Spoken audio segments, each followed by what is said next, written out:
Welcome to the Sandersonian Institute of Cosmere Studies, where there's always another secret.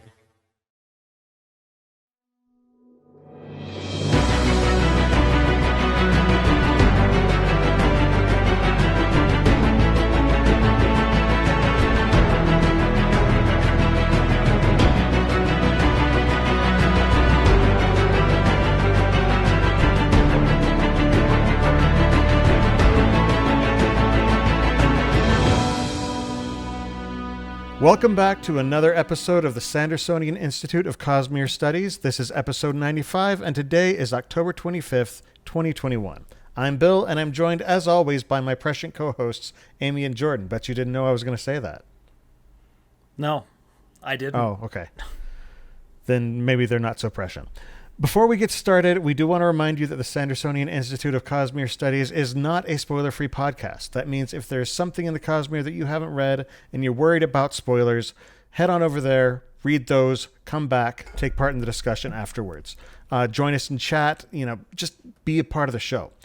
Tonight, we are heading back into some of the epigrams of the Stormlight Archive. In fact, we are going back to the very beginning, and we're looking at the Death Rattles, which feature in parts 1 and 4 of The Way of Kings. Now, we do have a lot of these to cover. I can't promise that we're going to get through all of them in an episode, so we may end up taking 2 episodes to get through. If that's the case, hopefully you enjoy it. Now, or don't. We're not the boss of you. I mean, I'm the boss of you. No, you're the landlord. There's a difference in the relationship. I'm pretty sure that landlord means boss. We would like it if you listened and enjoyed it. This was not part of our original arrangement, Bill. I'm altering the deal. Pray I don't alter it further. For our listeners who listen to the podcast recordings, I did mention chat earlier. We do want to remind you, it's possible for listeners to come and interact with us live as we're recording at www.twitch.tv/innkeeperstable. We record episodes every other Monday night, starting at 7:30 p.m. Pacific Time, 10:30 p.m. Eastern. So please join us, take an active part of the discussion, be part of the Peanut Gallery. Just keep us entertained, because honestly, these guys bore me, and I just need stimulation. Wait, no, sorry. I mean, ouch. I, for one, can take this abuse all day, but I feel bad for Amy. Ouch, man. I'm just kidding. I said that they were prescient. They're also precious. Do you see this? The living circumstances I have. He keeps me in the basement. He's slowly fattening me up with food. Eventually, there's going to be cake splice. All right. By way of apology to Amy, not to Jordan, because Jordan really deserves no apology. No, that's correct. I 100% agree. Amy, we've got a huge announcement right now, and why don't you make that announcement? So what great timing. When we way back when we were interviewing Kara, she let us know about MiniCon way back when, so we had to not say anything, which was really hard. Anyway, but we are invited to, and we have a booth. So if you guys are nearby or whatever, then you can come meet us. So that'll be cool. And we are, fingers crossed, going to have merch there, and you can see me in costume. Hopefully I'm going to have a new one, but we'll see if that's actually going to happen, because I always overestimate how fast I can do things. But either way, you'll see me as my Mistborn for one day. And It'll be fun. So, yeah. So just as a reminder, Dragonsteel MiniCon, this is the miniature convention that Brandon is putting on in Provo, Utah, surrounding the release of Cytonic, the third book in the Skyward series. So, and we have been invited to have a booth there, which we are thrilled about. Mm-hmm. It's kind of awesome. And on top of it, because it's in our backyard, we don't have to go anywhere.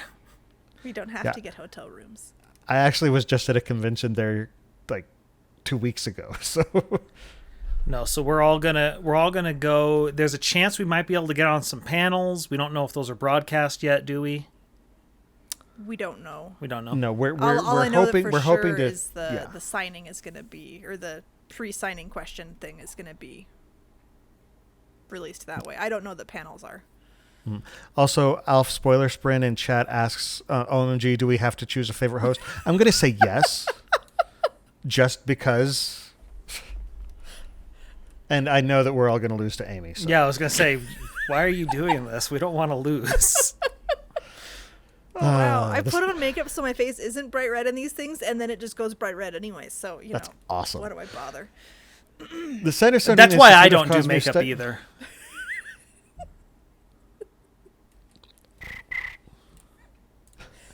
Amy, The Sandersonian Institute of Cosmere Studies is made possible by the support of our listeners and patrons. The show will, of course, continue to be free, but if you want to help us out, head on over to patreon.com/Cosmere Studies.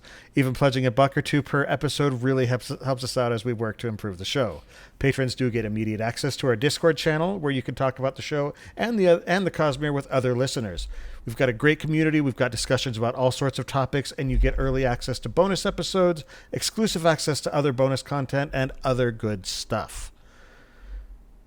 So, guys, we're talking about the Death Rattles. Indeed, it is the spooky season.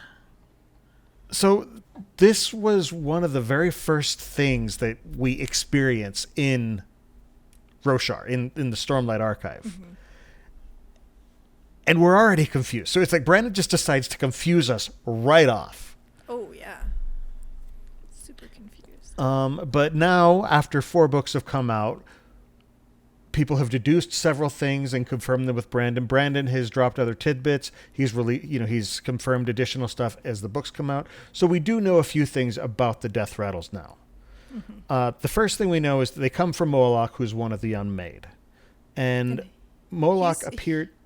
So what? I was going to say, he's one of the more animalistic ones. He doesn't, as far as we know, that Unmade is not very one of conscious. The less conscious ones. Yeah. So he's not like Syaanat, who, but yeah.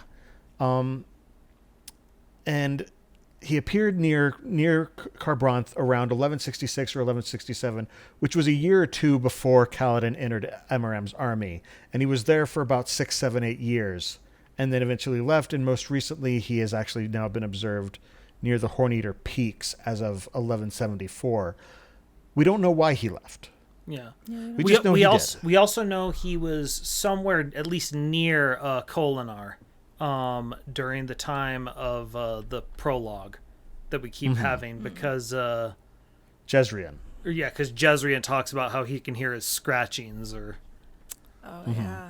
Now, who knows what... close means in that aspect. Yeah. How big of an effect does he have? Him being in Kharbranth might have been close enough. What Jezrien was talking about.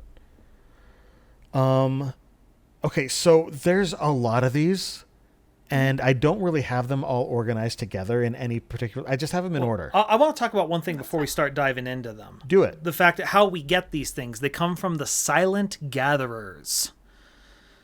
One of the most morose things in anything Brandon's written, where they take people who have been forgotten by society and they slowly bleed them out. Like, it is horrifying. Yeah, they claim that they're really only doing it for people who are lost causes, who are already dead, but it's just creepy. Yeah, well, Well, and the fact that we think anyway, one of the heralds is helping them out. Because Dova's one of the ones who is taking count of these things, and we know Dova is a herald.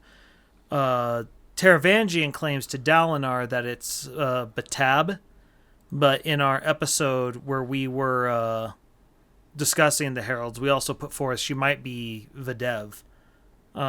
Because that would be the opposite of what a edge dancer does. She is taking the forgotten and hiding using them and hiding them and using them as opposed to helping them. Mm-hmm. Mm-hmm. But like, that's even more freaky that one of the heralds. One of the heralds. Yeah, one of the heralds. Well, and if it's Videv, Videv's nickname is the Healer. Right. With the capital H. So well, she's like you said, she's the patron herald of the edge dancers. Yeah. And the edge dancers and the truth watchers are the one of the ones you have highlighted. I'm wondering if the healer in that might be a reference to that. So yeah, so there are a few I've highlighted, mainly because in the book they're actually marked as of note by whoever is taking these. Now, one thing I did notice, if you look through the Death Rattles that are in part 1 of the book, the formatting is slightly different. I don't know if that was intentional, but like, because in the early ones it says collected on X day, and in the later ones it's dated this date. Oh yeah, it is. Now, I don't know if that was an intentional thing to say. Like, I don't know if Brandon has created specific people who have been taking these notes. Like, if one of these days somebody's going to pop up and say, "Oh yeah, I was one of Taravangian's scribes." What'd you call them? Silent gatherers. Silent gatherers. That doesn't sound like a cult. No, not in the slightest. Nothing cult-like there. Just a little. But yeah, so one of the very first things we see is the love of men is a frigid thing, a mountain stream only 3 steps from the ice. We are his. O Stormfather, we are his. It is but 1,000 days and the Everstorm comes. Collected on the first day of the week of Pala of the month Shash of the year 1171, 31 seconds before death. Subject was a dark-eyed pregnant woman of middle years. The child did not survive. So that hurts even more that it's a pregnant lady, which I know it shouldn't matter, but it hurts. Well, I mean, it's two deaths instead of 1. Yeah. Mm-hmm. Yeah. Well, and hang on. I don't know that their healthcare is advanced enough to save a baby that early, depending on how far along in the pregnancy she was. But it's still just that they didn't try and save her; they just let her keep dying. I mean, I am not a doctor, and I'm definitely not a doctor on Roshar. Yeah. So I don't know.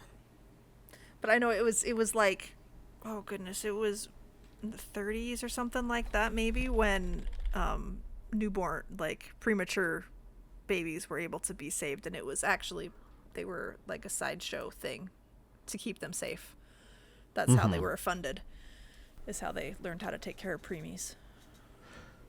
So, now, random tidbit of the day. One of the interesting things is it says it is but 1,000 days. Now, on Roshar, a year is 500 days. Yeah. So 1,000 days would be exactly 2 years. And look what happened. When did the Everstorm come? 1173. Ooh. 2 years later. If I remember correctly, it didn't come exactly on that day. It wasn't exactly that. There was some suspicion that it was not it was, exactly, It was Issachach is the name of the month that it was in.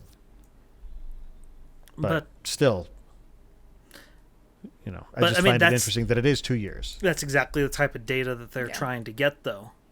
Now, whether or not they know what the Everstorm was, that's a question, and what could they really do with that information is another one, but this is exactly why they done it. All right, Jordan, you want to cover the next one? Sure. You've killed me. Bastards, you've killed me. While the sun is still hot, I die.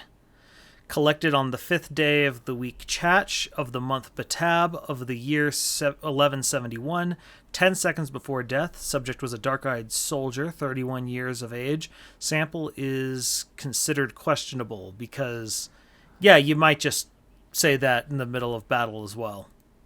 Yeah, it seems like it would be a reasonable. But that last line, while the sun is still hot, I die. And we don't know if it was what time of day. What do you mean in the middle of battle? No, sorry.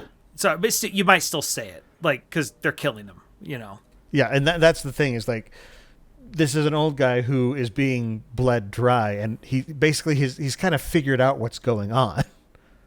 And but the last part, the fact is that they interesting. recognize. While the sun is still hot, I die.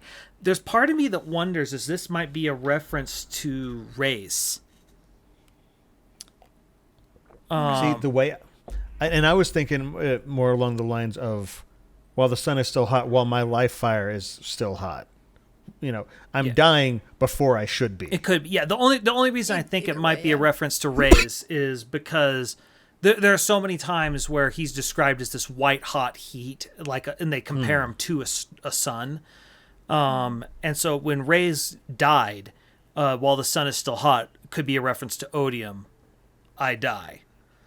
And so, that's probably a reach. It's just I'm trying to figure out what it might be, and that's all I can come up with.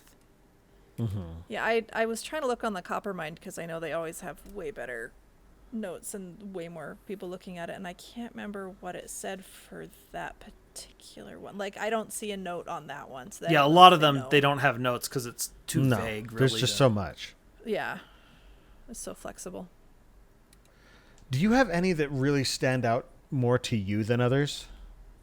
Any of these that you've read and you're just like, holy crap?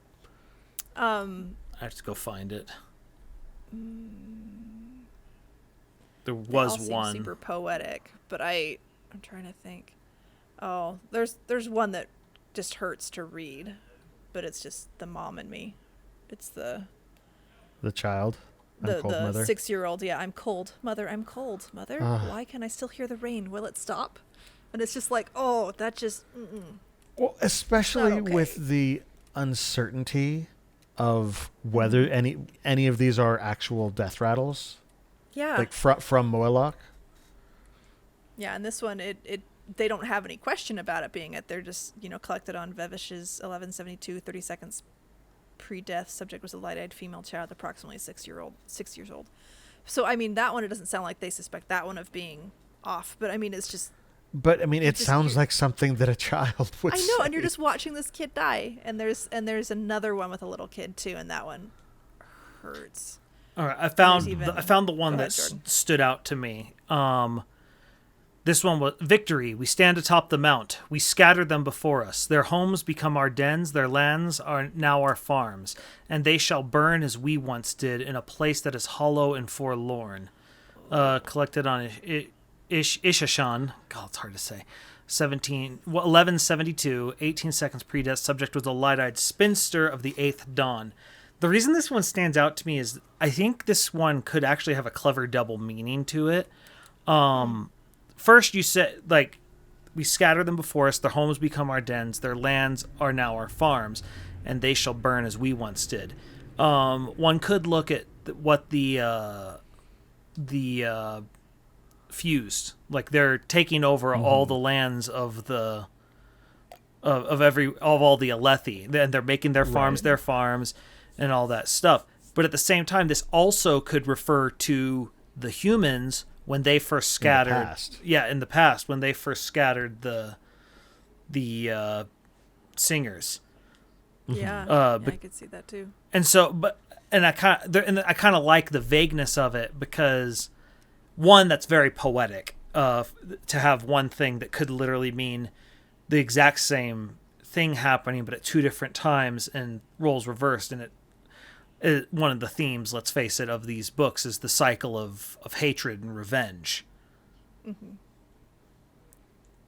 so that one stood out to me, as this one could be particularly clever.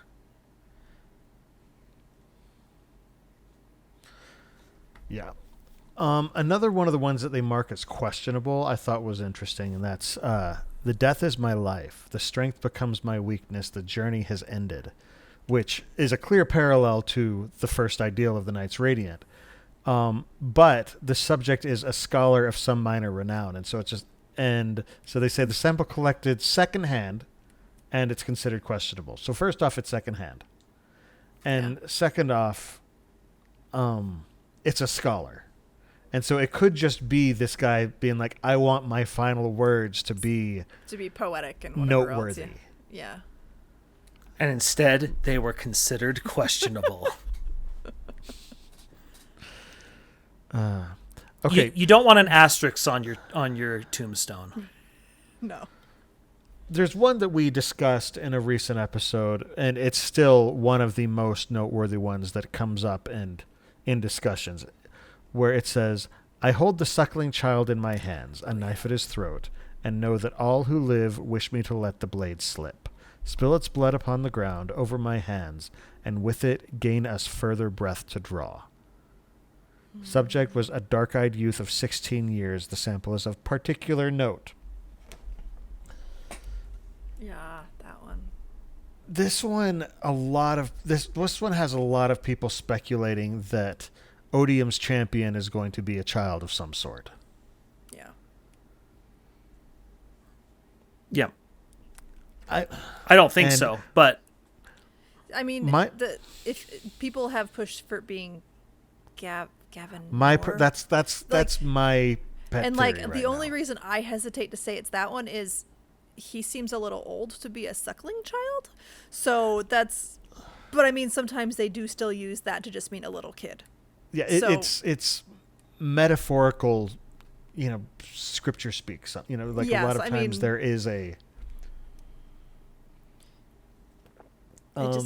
It feels off to me for it to be him, but I am not always great at predicting things way in advance, so who knows? I'm sorry. I just had a thought looking at this, thinking of the sibling as the sucking child, and this, I don't know, again, look, everything's metaphorical here, so who knows, but I'm just remembering the things, what were they in Rhythm of War?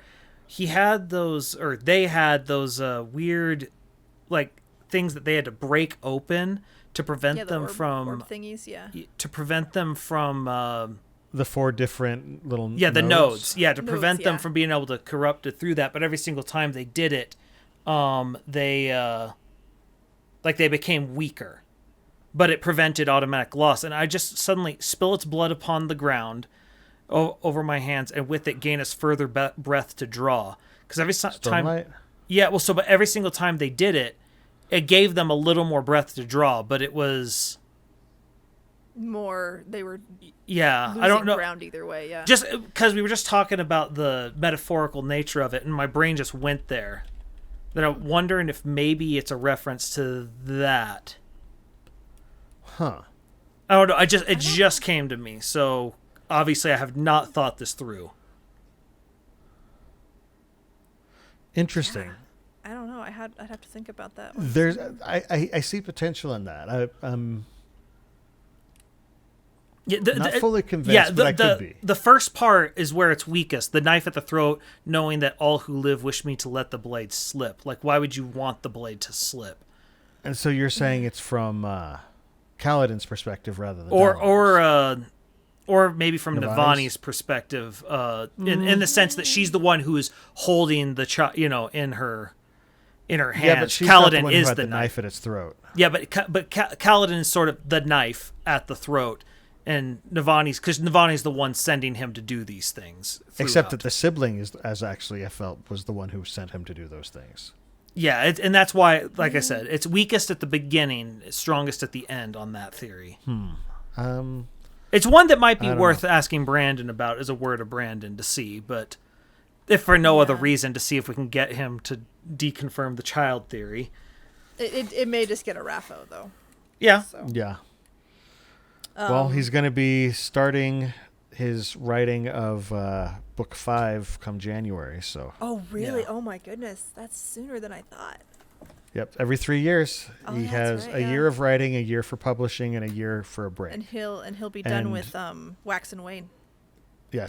He's already done. Well, he'll be done with all of his done. edits of Wax and Wayne. Right. He's still editing. Well, he's finishing writing Skyward 4. Yes, that's right. By the end of December is his plan. Right. Yeah.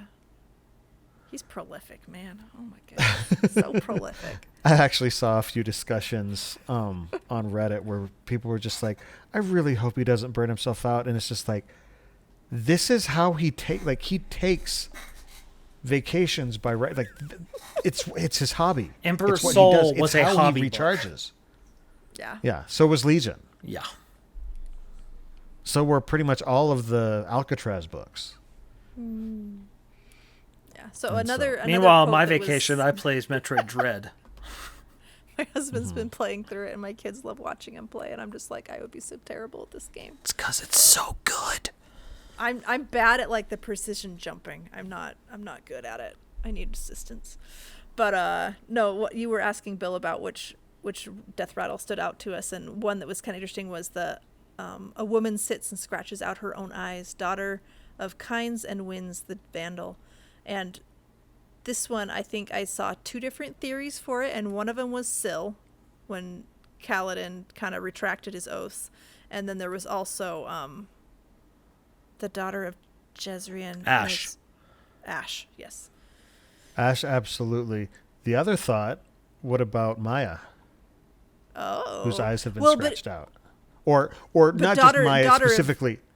Not Maya specifically, but any Deadeyes? A Deadeyes. Yeah, because I mean, I think it's the daughter of Kings and Winds that makes people. But the Vandal doesn't fit Syl. So it's kind of... Oh, no, that fits. 100%. That's what Ash is doing. She's vandalizing all the Well, artwork. I know, but if you put it to... It fits... Some parts fit Syl, some parts fit Ash better. So maybe both. Yeah. So I don't know. I mean, it could be talking about both. But I just thought that was interesting that there were two different ways to take it. And I was like, oh, that's kind of cool. So... That actually... Oh, gosh. That could be a foreshadowing of another Harietiam. Because you remember in... during the trial, Maya stood up and said, "We chose." Yeah. What if something similar happens with Kaladin and Syl, where they choose to do this? I know. I don't want it to happen, but it could, and I don't like it. I don't like it. That's an interesting thought. Oh, man. Everything is grim today. Everything's grim. It's almost like it's Halloween week. Halloween? Oh, man. Halloween?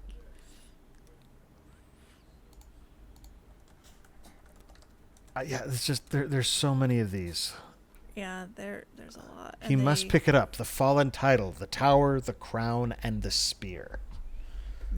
Now that sounds like Dalinar. He picks up the crown and the tower because he becomes the king of Urithiru. And he picks up the spear. He wields Kaladin, essentially. Yeah, that's true. Yeah, I was like, where's the spear? Oh, that's Kaladin. Okay. Yeah. Well, and the tower could also have a double meaning because there was the battle of the tower. That's true. Oh, yeah. But Urithiru is also known as a tower. Yeah. So, I mean, both could work for that. So maybe it's talking about Kaladin. Yeah. Where he takes the tower back. He saves the crown. The crown. He saves two. And he wields the spear. He picks up the spear because he was getting ready to head off. Like he and Bridge 4 were getting ready to take off and flee. Yeah. That's what I love about these. Like Brandon has done a good job of making these feel like they could apply to a lot of things. Mm-hmm. But it doesn't feel forced in having them fit. You just have to interpret them the right way. So this one sounds kind of like Talon to me. Is light grows so distant, the storm never stops. I am broken and all around me have died. I weep for the end of all things. He has won. Oh, he has beaten us. I think that's Kaladin. Now, you think? Yeah. That feels more Kaladin because, I mean, the whole thing is Talon is not broken. And so... That's true. I mean, and we will mind is discuss shattered, that in an upcoming episode. So, I mean, yeah, I think Kaladin more than... But I think specifically in Rhythm of War, the light grows so distant. Think of all those nightmares he was having. The storm never stops. That's true. I am broken and all around me have died. I weep for the end of things. He has won. Oh, he has beaten us. Fair enough. Yeah, that does seem more fitting. Very I mean, there's one that's definitely Taln in here. Oh, yeah. Where was that one? Which one? What? There were two that people thought. The burdens of 9 become mine. Why must I carry the madness of them all? O Almighty, release me. Mm-hmm. Guys, Talon is just awesome. He is. Oh my goodness. And the revelation that Talon did not break. Stay tuned. I'm excited to dig into that. Stay tuned. So where was it? I was going to see if I could find the other one that people are saying is probably This Talon. one is very specifically Kaladin, actually. In the storm I awaken, falling, spinning, grieving. Brandon has said that's the scene that he wanted to write since the very beginning, and he put it in. He foreshadowed it. Where Kaladin dives off the tower and goes into the storm. The scene with the dream with or vision with Tian. Yeah. Oh, yeah. And he awakens, falling, spinning, grieving. And then he says, I accept. Yep. Dude. So the other one that people are ascribing to Taln is, I have seen the end and have heard it named the Night of Sorrows, the True Desolation, the Everstorm. Mm-hmm. So anyway, that was the Now other here's one that interests me because it works, but it actually applies slightly differently. At least, or there may be another scene, but there's one scene that it directly works with is, they come from the pit, 2 dead men, a heart in their hands, and I know that I have seen true glory. Now, there is a scene where we see a man and a woman return from the chasms carrying a gem heart. Yeah, it was Kaladin and Shalana's. I'm fairly certain that's who the reference is to. That would be who I would reference. Yeah, I would refer to. And so I wonder if that's sort of a clue that Brandon's put in, that these don't necessarily fit perfectly. Well, these are open to interpretation by the person speaking or by the person recording. Well, and we know that they shouldn't be taken as word. One, Hoyd has warned us against that rather directly. That's true. But secondly, we've seen it within the story itself. We've seen that future sight granted to Renarin was wrong. Because he saw his father fall, and then he didn't. And so some of these, I wouldn't be shocked if they are just 100% wrong, because they're seeing possible. Yeah, they're seeing the shade of something that could happen. And the other thing is, it's also clearly open to artistic interpretation. It wasn't literally 1,000 days. It's not literally 2 men, but it's man as in like 2 people. And who knows what language barriers 2 humans there might rather be. than 2 humans rather than 2 singers. Yeah. Singers. Let's see, 2 men. Who was that? A rickshaw puller. It doesn't say where they came from.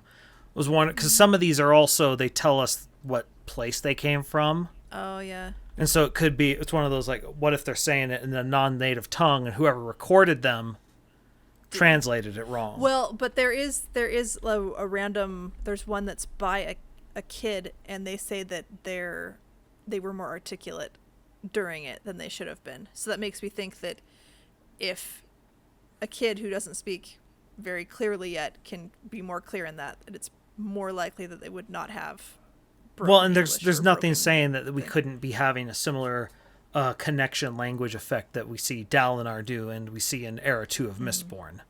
Yeah, I guess that's true.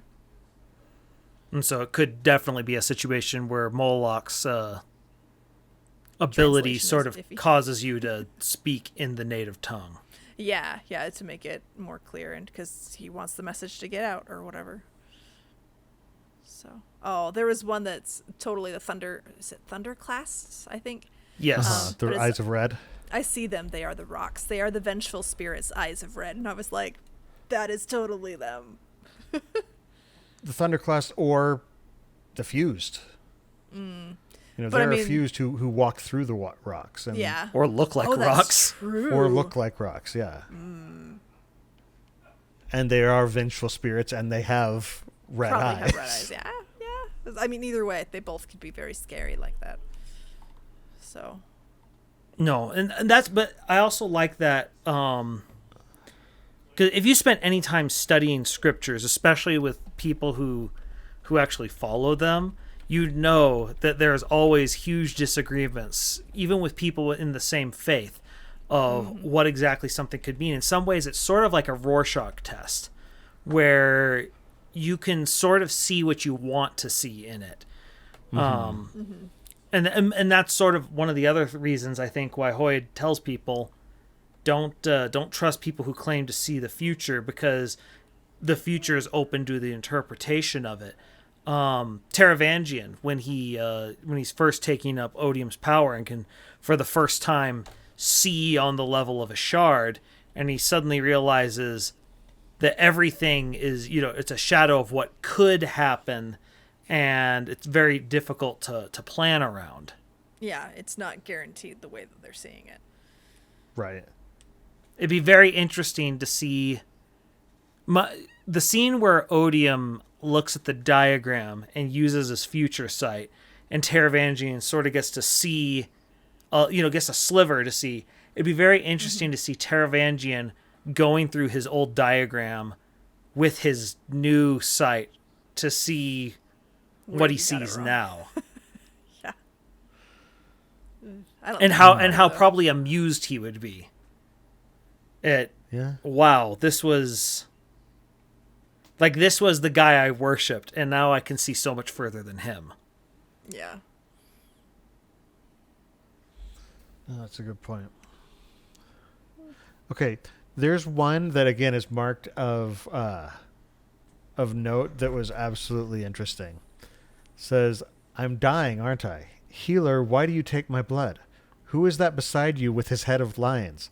I can see a distant sun, dark and cold, shining in a black sky." Now that one, when we first read it, it was just like, what am I reading? This is horrifying. But you look back and it's just like, oh, there were cryptics. There was a cryptic there. I don't think this is a death rattle. Like, it's unclear. Yeah, but I think it is. The other thing I heard or read was that people thought it was in Shadesmar. Like they were getting a glimpse of that. Well, if it's definitely Shadesmar. A distant sun, dark and cold, shining in a black sky. That's Shadesmar right there. Yeah. Yeah. And I'm one, because we know that at the moment of death, the line gets thin in this world. Right. And so I'm wondering if this is a person who is maybe close to some oaths. And that's possible. And when they transfer over, what they're seeing are the cryptics watching them. And what they're not getting a death rattle. What they're getting is a glimpse into Shadesmar, but they're saying it to someone who's looking for a death rattle. And so they're like, "Oh, that's bizarre. That sounds like a death rattle." Yeah, I totally should record that one. And it's like, no, that doesn't. No. Or it could be a reference to Shalon. Now, along with your earlier theory about Vedev, though, he says healer. Yes, and this is the one. What if there was a recognition, that came along with this clarity, this moment? And I feel the need to clarify one more time. The diagram does say that this is Batab. That's what they've been told. But okay, but I don't know of anyone less reliable as a narrator right now than a herald. And secondly, we don't even know if that part is true, because he said that to Dalinar. And if I were given really important intel to Dalinar and I were Taravangian, I might obfuscate it a little bit just to make sure he doesn't know everything. And also, you said Batar. You mean Batar? Oh, Batar. Sorry. Yeah. Sorry, I'm mentally trying to make it symmetrical. Making it too perfect. Yeah, there's this one as well that we have no clue what it means and never could. And I'm willing to bet won't until partway through the second half. But let me no longer hurt, let me no longer weep. Die Gonarathis, the black fisher holds my sorrow and consumes all. A dark-eyed female street juggler. And it's similar to another sample somewhere. Because we don't know that name, right? We know it's one of the unmade. Okay. But we haven't learned anything about it. So Digonarthus, there is actually argument in world about whether Digonarthus, aka the Black Fisher, is one of the unmade. Some scholars are fairly certain, but it is actually one of those in world that they're not certain of. They're not sure of. Okay. Out of world, I feel fairly confident. I think you're right. Well, it follows the naming pattern Brandon's gone with. All the unmade have names similar to sort of old world gods, especially in the pre-Iron era. They're typically either Hebrew or Cthulhu. Hebrew, Cthulhu. Like there's also some. I think there's Babylonian, Sumerian, Babylonian. Yeah. I think there was even one. Anyway, but this is clearly close to Dagon, which is another favorite of of Lovecraft as well. He used the same Yeah. thing. He named a lot of his old ones after old gods, but not old capital old gods. Old deities. Yes, old deities. Classic deities. Yeah, from pre-biblical times. Or concurrently with Old Testament. Point is, For a long time ago. we don't know much about him, but he apparently he holds sorrow and consumes it, which we've seen that Odium does that as well. He can take your pain.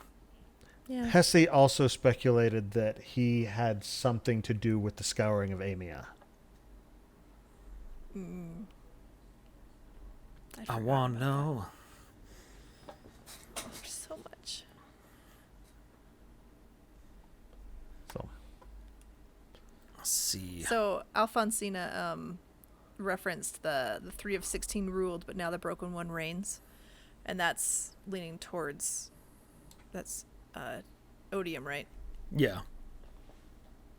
yeah, so the Yeah. 3 of 16 ruled, but now the broken. Yeah. Oh, because it was the 3 of 16 would likely be honor, cultivation, and odium. Odium. Yeah. Because I believe people actually were wondering, are those I think people actually came and tried to clarify. It was like, are those the 3? And I'm pretty sure he did confirm that. Yeah, that seems to fit pretty well. Let's see. I don't see a word of Brandon on that. At least on Coppermind. But Yeah, the word of Brandon, he said, the question is, the line about 3 of 16 ruled and now the broken one reigns. Did Odium follow 3 other shards to Roshar, or is he the 3rd shard? Brandon's response, Odium is the 3rd shard on Roshar. okay. So that's kind of hinting towards it. Yeah. So oh yeah, there was another comment by the Sprengineer, and they were saying some people say that they're Death Rattles for all of Kaladin's O's, and I think the one he had one might be his 5th anyway. But another one that I think applies to Kaladin is all is withdrawn from me. I stand against the one who saved my life. I protect the one who killed my promises. I raise my hand. The storm responds, and that seems to kind of fit with Kaladin. Yeah, it could reference him defending Elokar. Elkar, yeah. No, Sprengineer, Odium 100% is the broken one. He's referred to that as the broken one in multiple books. And you can tell because he's fraying. Mm-hmm. Oh yeah. And that's why I think when they talk about the broken one, that's why he's broken. Yeah. Is he's fraying under the weight of the power. He's unraveling, yeah. And then he got of course, he got patched. Of course, honor is quite literally broken. Yes. He is splintered. Yeah. Somebody actually theorized, and I thought this was fascinating, was they, because honor is literally broken and odium is referred to as the broken one. Somebody said, would it be possible for Dalinar to unite a broken odium and a splintered odium and a splintered honor? And Brandon's response was just, that is possible. Oh man, that would be. Woo. Again, I don't know. that is wild speculation. That Yeah, is not necessary. And we in that this feels community never wildly violent. speculate. We only speculate responsibly. Yeah, no Cosmere not actually speculates anything really. Yeah. We just Never. because telling the future is forbidden. So no, not verboten. That's a different thing. Oh, but it's Similar. fun. I love that word. It's a great word. Absolutely nothing, just graphic programmer. For those wondering, she asked what war Say it is again. good for. War. She asked what war is good for, and then this devolved Absolutely quickly. nothing. Anyway, let's see. Where was the other one that I was looking at that I was interested in talking about? That chanting, that singing, those rasping voices. That's another one that could also be Taln. It could be a lot of things. It's so vague. It could be a whole lot of things. Why do you think Taln? Because that's sort of the kind of torment that he was in on Braze. Okay, that makes sense. It could be a reference to Moloch itself. We were told by Jezreel, and he refers to it as scratching. The voices he hears. The other thing that I wonder if it could be a reference to is because he talks about those rasping voices. Correct me if I'm wrong. Isn't rasping part of the what's her name? Ray Shafir, like her creations? Didn't Shallan describe them as like rasping? I don't recall that. Okay. I remember they seem to be more described with their form rather than the sounds they made, but I could just be. It's been such a long time since I've read Words of Radiance that I don't know. Yeah. My goodness. Now there is one about Reshafir in here, where it says, Reshafir, the Midnight Mother, giving birth to abominations with her essence so dark, so terrible, so consuming. She is here. She watches me die. Well, we know she literally watched a lot of people die in Urithiru because that's what she was mimicking. Oh, that's true. Yeah. That's true. Yeah, I didn't think about that. We've talked a lot about the Unmade as we're going through here. These are some of the first references we actually got to the Unmade.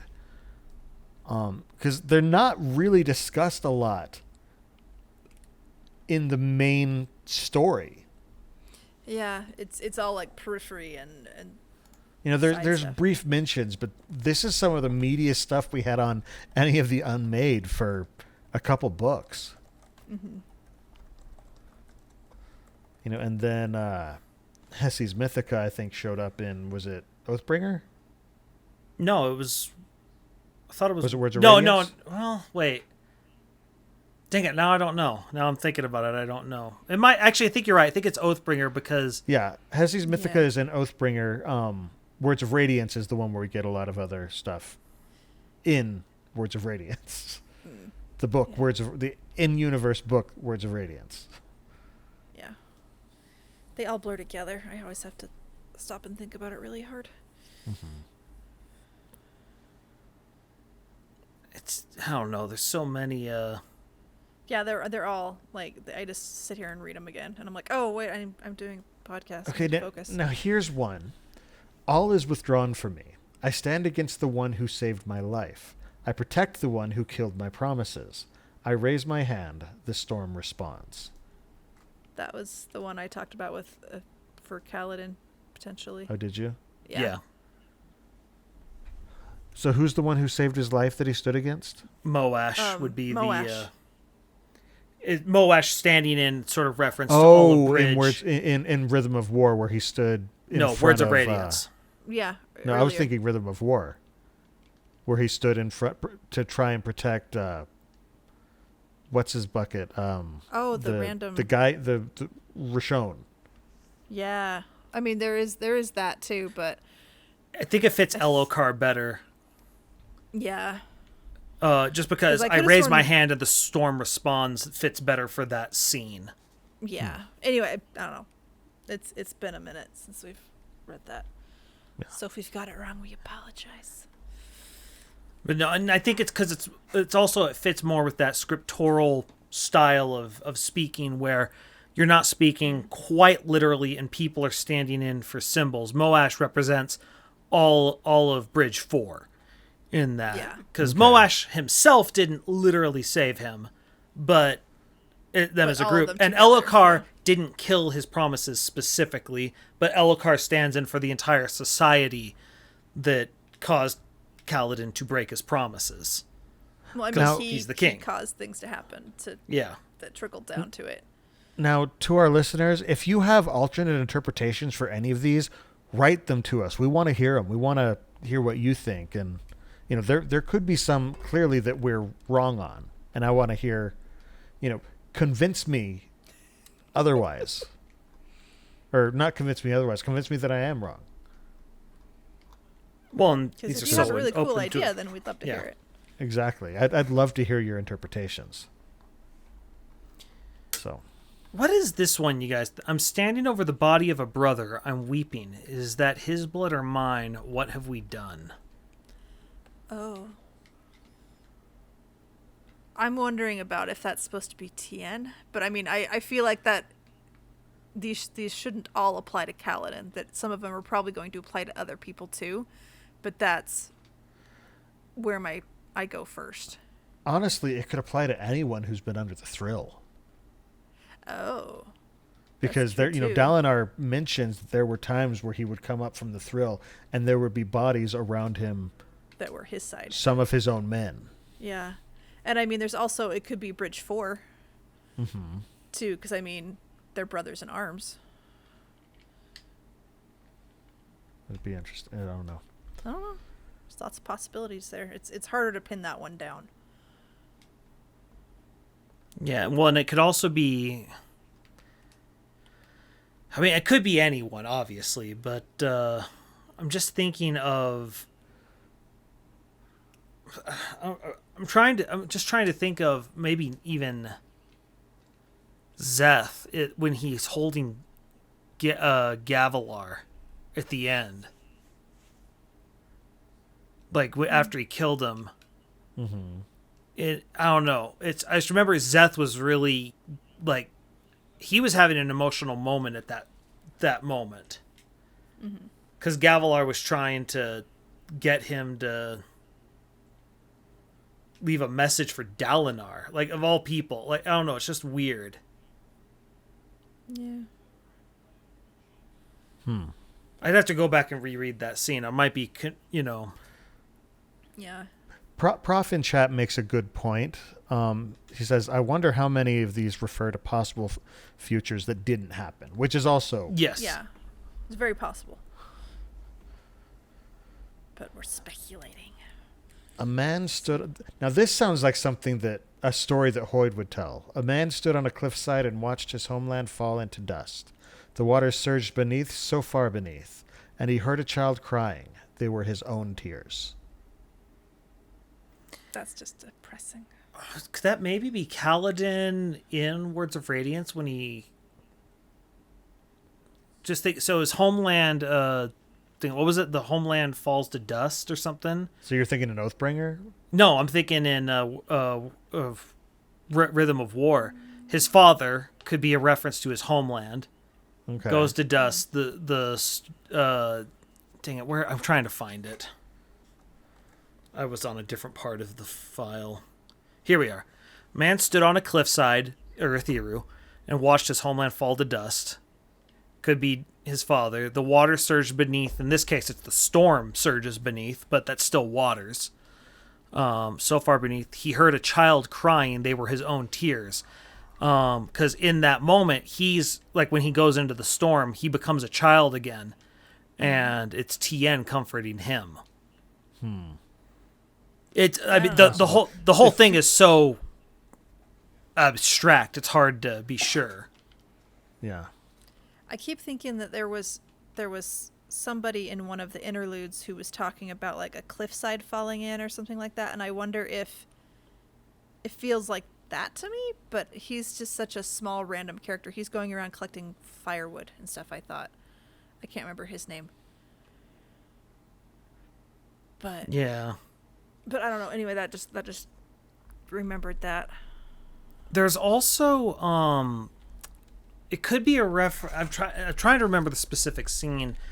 Dalinar in the visions, one of them, he sees like everything, like his homeland literally fall into dust 'cause it crumbles in the vision.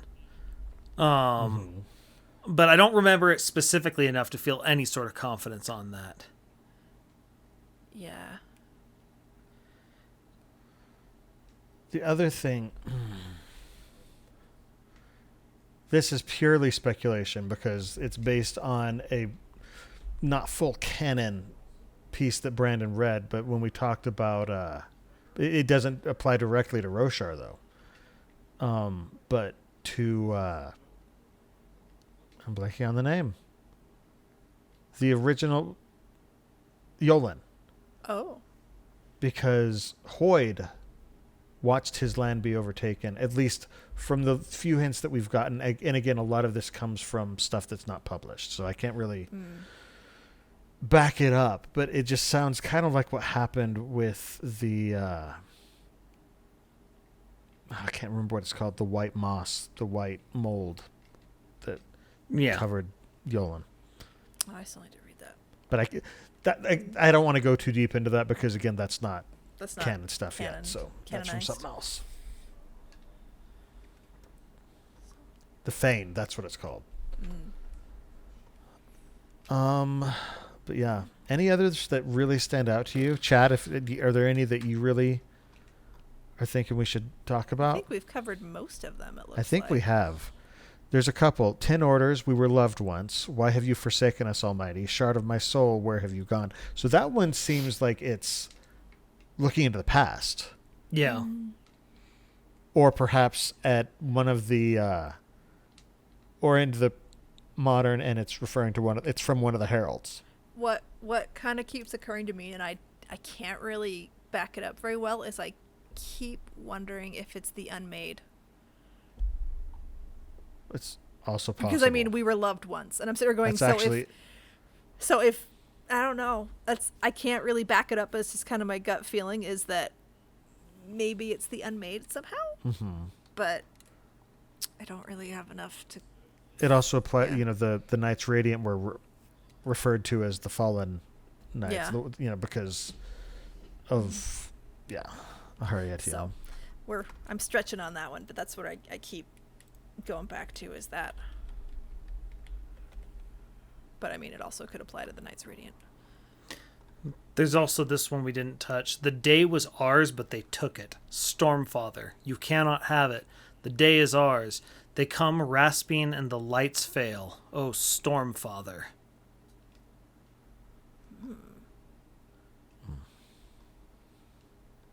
Thoughts? Scary. The day was ours, but they took it. I mean, my gut tells me this might be a future thing. That makes me think of like a battle. Well, and the day, there's a battle that's supposed to happen on a specific day, and Elle has already deemed it like the final 10 days. Oh, yeah. Right. And so I'm wondering if this might signal one side was going to win, and then something at the last second takes it. I mean, we're not expecting a happy ending here. Like I book 5. keep wondering if like Thaylen Fields, it started out very differently, right? Than they expected, and I wonder if, because like when Amaram's troops flipped on him, but I'm not 100% sure on that. I wonder. You say we're not expecting a happy ending. I'm not expecting necessarily a fully tragic ending. It won't be a complete ending, but I think it will be a satisfying ending of an arc. I'm looking for. I'm sure he's going to give us some kind of catharsis. I'm not expecting it to be happily ever after, but neither am I expecting it to be Revenge of the Sith. Oh, yeah. You know, where there was no happy ending to be had for that book. Yeah. Because we had seen what comes next already. I don't know that it's going to be quite as bleak. I don't think it's going to be. But this is so I'm sort of combining this and the next one. So the night will reign, for the choice of honor is life. I personally feel these two might be put together. Again, the reason I'm not expecting I want to make clear I'm not expecting a sad ending or anything like that, or a woe is me. What I'm expecting is Taravangian to do something incredibly clever, because that's what Taravangian has been doing this entire book series, and now he's got future sight. But I'm also expecting something terribly clever back. And so if I were Taravangian and I'm stuck on this planet no matter what, you go for a stalemate. something that you want to do something in such a way that no side wins, and thus this deal that you've made is null and void. And so I'm wondering if there's the choice of honor as life is he sets up some situation that's a mutually assured destruction, knowing that they won't take it because the choice of honor is life. Well, and I think that fits in with the child theory. Yeah. Yeah, I don't like it. So. I can see Taravangian very much doing the long game. Something. Oh, yeah. Well, I mean, especially now, he knows he's nothing got is... way more insight, yeah. He knows he can be patient. Mm-hmm. Like, Well, literally... Even Race was willing to play the long game. And Taravangian is... Like, literally the only clock Taravangian So knows fresher. he's playing with, because he now also has, the experience of looking at what happened to Race, is he knows the longer he goes, the more he gets consumed by the shard itself. Yeah. The intent Right. of it. And so, other than that, he's got all the time in the Cosmere. Oh, yeah. Oh, yeah. The other one that was of interest to me was, I wish to sleep. I now know why you do what you do, and I hate you for it. I will not speak of the truths I see. Yeah. That, again, is one who... I don't think that's a death rattle, but it's somebody who's experiencing the visions. Well, specifically, what I love about this, subject was a Shin sailor left behind by his crew, reportedly for bringing them ill luck. He's Shin, and the Shin know things. Mm-hmm. We don't know what they know, but we know they know things. Something. That's also another interesting piece of context, because looking back, we know that the Shin are very insular. Mm-hmm. Like, they don't leave Shinovar. To the point they're always an oddity wherever they go. They don't walk on stone. Which is They everywhere. don't leave Shinovar.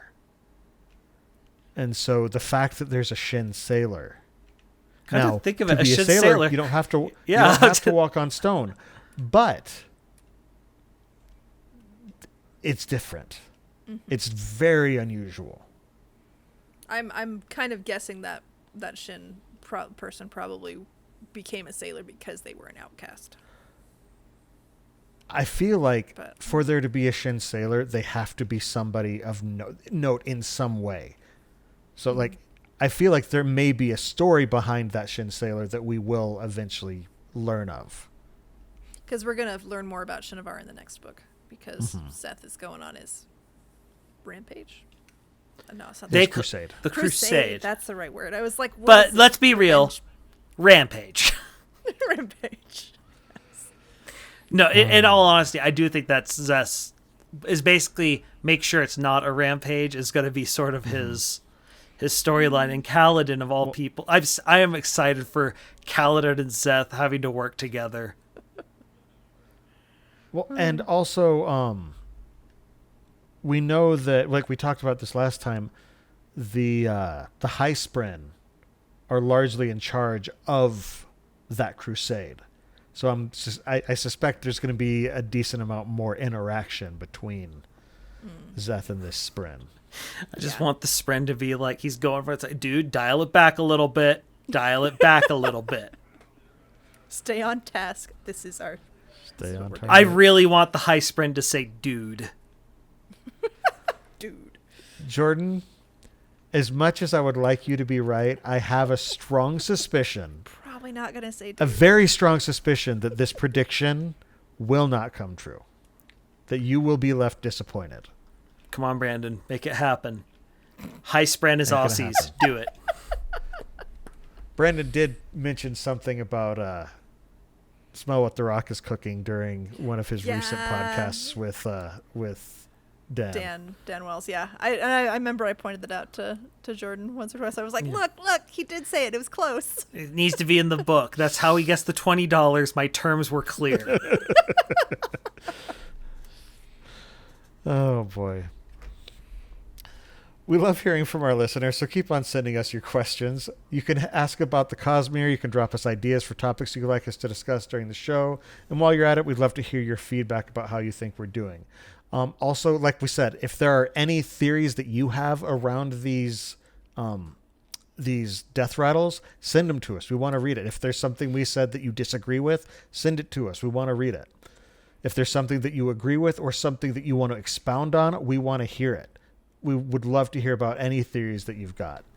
You can send all questions and suggestions in a brief, concise email to cosmerestudies@gmail.com, and we could read it as part of the show. Or, of course, if you'd prefer to send us a physical letter, we do have a P.O. Box at the Sandersonian Institute of Cosmere Studies, P.O. Box 970063, Orem, Utah 84097, because we are old school. Now, we do have personal projects outside of the show. Amy, why don't you start us off and let us know what you have been up to? So, my Facebook is Coincidence Cosplay and Props. My Twitter is @CoincidenceCos because my name is too long. My Instagram is @Coincidence_cosplay, and I'm moving away from my Etsy shop, and I'm probably going to actually revamp my website, www.coincidencecosplay.com. And if you like Magic the Gathering and deck building and all that, you should look at my husband's website, deckplan.io. So Halloween has kind of taken over my life. Yeah, so my children and I are doing Pokemon themed costumes, and I bought an Ash costume because I was like, I don't have time to make this. So, and my dog, did it feel dirty? Rosie's, it's okay. I had to fix the gloves because they had the seam. They had like the inside seam for the bottom part, and then the outside was. I made a video. I'm gonna do a TikTok where I show how I fixed the gloves that they screwed up. I knew there was no way you were gonna be able to leave it alone. I know. I had to fix it. Anyway, but then I made my dog a Pikachu costume kind of, and I made my children hoodies and pants, and I modified them so that my daughter's going to be Victini and my son is going to be Zeraora, and if you know what those Pokemon are, then wow, you know your Pokemon a lot better than me. So that's what I've been doing. I now want you to do a cross genre cosplay, combine the world of Roshar and Pokemon and go as Shalash Ketchum. Shame on you. No, I don't know how that would even look. But anyway, I've been posting the last bit of my stuff from FanX this year, so that's what's going up. But hopefully, I will take some pictures of me and Rosie and maybe put little faces over my kids' faces so you can see those costumes. But that's what I've been doing, is doing Halloween stuff.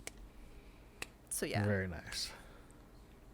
Jordan, how about you? What have you been up to? Well, other what than are you going as for Halloween? I'll be going as what I've been going the past few years, a Ghostbuster, because I have a very convenient jacket with a pair of khakis that make things very simple. Hey, you're the one who bought it. You have to suffer the consequences. As a jacket, not as a costume. It works as both. I am all for dual purpose. Anyway, oh my. More importantly, I finally got out a YouTube video about where you could find Amiibo tournaments. It's been a long time coming. But more importantly, been doing more with the Raid Boss Tower. Again, Tuesdays and Thursdays, mostly Thursdays, are the day you want to try and come by. If you play Smash, come, give it a try. Texas Blade did, and Texas Blade was really cool about it. Don't you want to be cool like Texas Blade? I think so. We started doing something different on Mondays and Wednesdays. We're credit Bill for it. The XCOM-versations. XCOM is a strategy game that we play. But I've started just inviting some of my more trusted, mostly friends, but also some of just the people in my channel. And we just discuss kind of whatever we want while we play it, hence the XCOM-versation. Today, we discussed a lot about old, mostly video game commercials, and how cutthroat the console wars of the 90s were in their commercials, because it got Sega does what Nintendo don't, the play it loud generation, things were great. Lots of X's and Z's in marketing. And then just the utter mistake that was the Virtual Boy commercial. I mean, literally the Virtual Boy was chasing a child down, trying to force him to play it, and the kid didn't want to. Look it up. Look up Virtual Boy commercial. You will see this. and you will say to yourself, what ad wizard came up with this? You could have stopped that sentence at the mistake that was the Virtual Boy. You don't have to say commercial. No, it's part of it. It's part of it. As for myself, I have another podcast that I do with my friend Dylan. We talk about board games, and it's fun. We call it The Innkeeper's Table, and we come out with new episodes on Friday mornings. The most recent episode was titled How Important is Theme?, where we talk about theme in board games as in the dressing, like what setting the game is in, the story behind it, all that kind of stuff. And how important is that, or do you just need the mechanics? And then the next episode we've got coming up is where we talk about different storage options for how to keep your games and display them or not display them, the best way to keep them as your collection grows. I've also got several board game reviews over on www.innkeeperstable.com, and occasionally I'll even post about games on Facebook, Twitter, and Instagram at either @InnkeepersTable or @InnkeepersTablePodcast. For those of you who want to support the Sandersonian Institute of Cosmere Studies, but you can't become a patron, we would love it if you just let your friends know about the show. Spread the word. And don't forget to subscribe, to like and subscribe over on youtube.com/Cosmere Studies. And if you toss us a good review wherever you listen, we would love it. We would love to hear, again, we want to hear what you think. We love feedback. All right, guys, final thoughts on the Death Rattles. It's very fitting for this time of year. It's also It definitely is. It's something that only someone as organized as Brandon, who literally has a continuity editor in his employ, could even begin to try. Didn't have one when he started these. Yeah, Wow. but in some ways he did. Yeah. But the thing I love is, again, this is where Brandon started us. This was the weird, creepy thing that we're just like, okay, this is eerie. We don't know what's going on. But they've mentioned that these were collected X number of seconds pre-death. So something messed up is going on. Yeah, you only find out like most of the way through the book how they're being gathered, which makes it even freakier. Yeah, but I feel like, Brandon just sort of set us up for, okay, something's going on. What have I gotten myself into? Special thanks to our patron producer, Mim's Laundry Service. We'll remove the stains from your clothing. You'll have to see an Arden about the stains on your soul. In addition to the live episodes of the show that stream on twitch.tv/InnkeepersTable every 2 weeks on Monday nights at 7:30 p.m. Pacific Time, 10:30 p.m. Eastern, listeners can find our videos on YouTube or audio versions of the podcast on Apple Podcasts, Spotify, and just about any other service that carries podcasts by searching for Cosmere Studies. You can also follow us on Twitter, Instagram, and Facebook under the profile @Cosmere Studies. And if you have any questions, feedback, or suggestions for the show, email them to cosmerestudies@gmail.com. In our next episode, we're going to be discussing Talinelat Elin and the implications of Brandon's revelation that Taln did not, in fact, ever break. So join us for the live recording on November 8th, 2021 at 7:30 p.m. Pacific Time, 10:30 p.m. Eastern at www.twitch.tv/InnkeepersTable. Until then, on behalf of Amy, Jordan, and myself, thanks for listening, and remember, There's always another secret.